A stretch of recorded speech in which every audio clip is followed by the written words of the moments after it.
Hello, my name is Bert Muller with Muller Films and Your Story Podcasting here in North Texas with another podcasting tip or advice segment for you.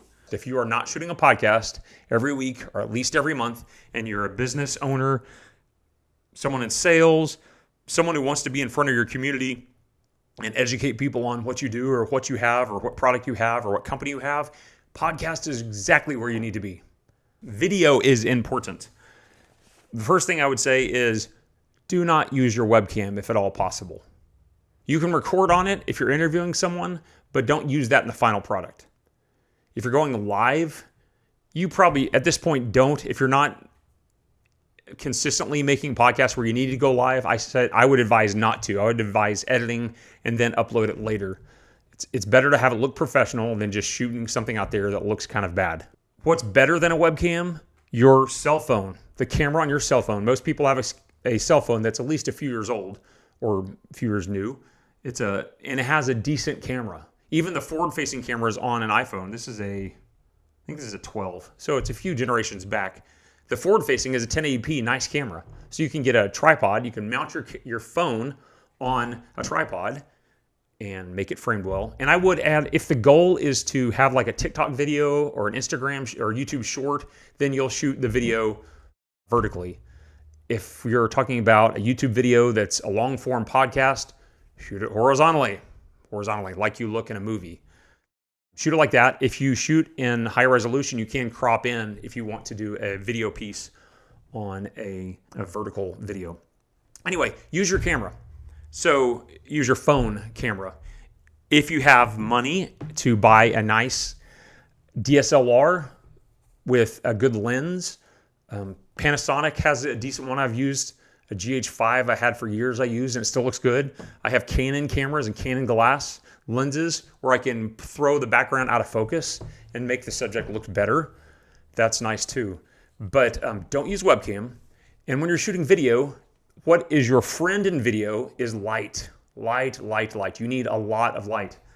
I'll give you a brief history lesson. When they first came out with film cameras, think of Thomas Edison days, they had shot films. They needed so much light that they had these big mirror reflector rooms. They had a room that would like rotate with the sun. They would shoot short films in this place because they needed a lot of light. And then someone realized that Los Angeles or Hollywood has 350 days of sun a year.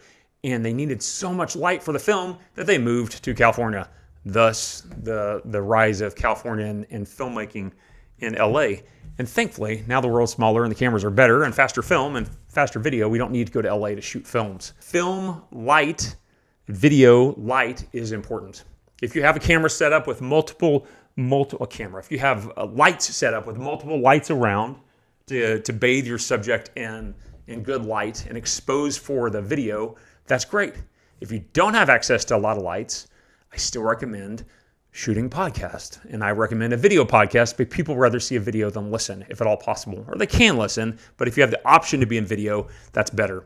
I would say take your camera or your phone, go to the window where the window is, put the camera or phone as close to the window, not as close, in front of the window, and you stand near the window and let the window light coming in to the room, let that be your light for your subject. So you expose you well. That's what I tell clients when we're shooting a video and I can't be there to set it up. I say, go to window, open the windows.